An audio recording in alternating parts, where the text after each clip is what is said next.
Global tension. Showing a face of impartiality and honesty is one of the main goals of most international media outlets. However, this search for objectivity is often more of a facade than a reality. Frequently, these media outlets publish articles or news that, although they seem to go against their internal policies, are part of a broader strategy to present themselves as neutral to the public. This mechanism, although subtle, manipulates us, leaving the impression of impartiality when in reality, much of the news follows a well-defined editorial line. Don't close this video because I have some truly impactful data that may surprise you. A recent example of this type of biased journalism is an article from the once prestigious magazine The Economist titled "Vladimir Putin is spending a lot of money and the Russian economy is growing at a fast pace." Although at first glance it might seem like a positive piece towards Russia, the truth is that these types of articles don't usually receive the same publicity as those where the Russian government is fiercely criticized. It is curious that while articles that praise even partially the Russian economy are barely mentioned on social media, those that attack Putin and Russia are promoted on all possible platforms. They are shared on Twitter, memes are made on Instagram, short videos are created for TikTok, infographics on Facebook, and they are even discussed on podcasts on Spotify. That's why, my friends, it is essential to be careful with what we consume from the international media, since behind every news story there are usually political, business, or economic interests. Going back to the Economist article, it is particularly interesting because, despite the Western editorial line, it recognizes that the Russian economy is growing steadily. This, of course, raises questions. How long will this growth last? Is it sustainable? Despite all the sanctions imposed after the invasion of Ukraine, Russia has shown surprising economic resilience. The article reveals data that matches reality. While in countries like the United States and Canada, unemployment is on the rise and consumer confidence is declining, and in Europe there are clear signs of recession, the situation in Russia seems to be radically different.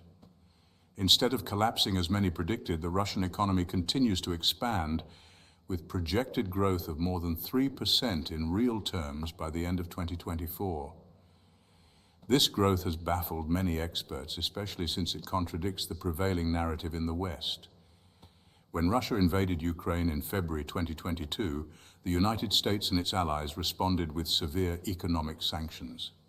The idea was to financially suffocate the Kremlin, preventing Putin from being able to finance the war. However, the reality has turned out to be quite different. While Europe suffers from economic stagnation, Russian indicators seem to be improving.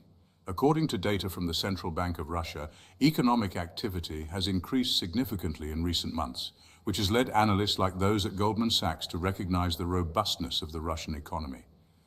Even the IMF has had to adjust its forecasts, recognizing that the impact of the sanctions has not been as devastating as expected.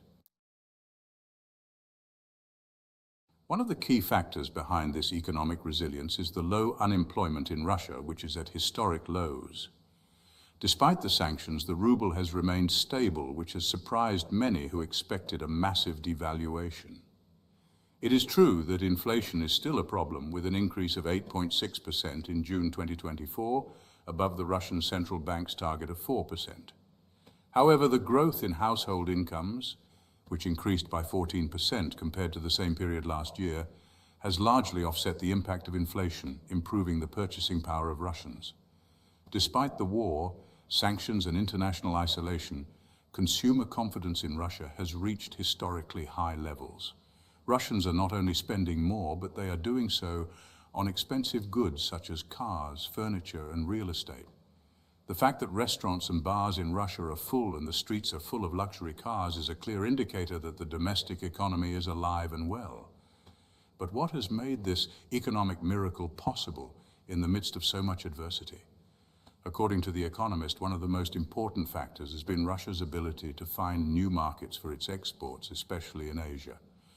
After Europe closed its doors to Russian products, the Kremlin has redirected its sales to China, India, and other emerging economies. In addition, the Russian government has significantly increased its public spending, using reserves accumulated during the 2010s to finance large infrastructure projects and keep the economy afloat. The Russian budget deficit, which is expected to reach 2% of GDP by the end of this year, is a sign that the government is willing to spend what is necessary to maintain economic growth, even if it means depleting its reserves in a few years. On the other hand, military spending in Russia has increased considerably. In July of this year alone, Putin doubled payments to volunteers participating in the hostilities in Ukraine. In addition, the Russian government has allocated significant sums to pay the families of fallen soldiers and has invested in infrastructure modernization, especially in cities like Moscow and Kazan. The other pillar of Russian economic policy has been its monetary policy. The Russian central bank has raised interest rates to combat inflation, which has strengthened the ruble and reduced the cost of imports. This measure, although restrictive, has made it possible to control rising prices and has encouraged Russians to save more, while the government has implemented programs to protect those with debts or mortgages, which has mitigated the impact of these policies on the population. However, this state intervention in the economy is not sustainable in the long term. Despite the current optimism, Russian reserves will eventually run out. According to The Economist, if Russia continues to spend at the current rate, its reserves could be depleted in about 5 years. However, this is an uncertain scenario, as oil and gas export revenues could increase if crude oil prices rise again. In conclusion, the Russian economy has shown surprising resilience, defying Western expectations. However, the future remains uncertain. The Kremlin's current policies are working for now, but at some point the costs of war and international isolation could take their toll. Only time will tell how much longer the Russian economy can withstand these circumstances.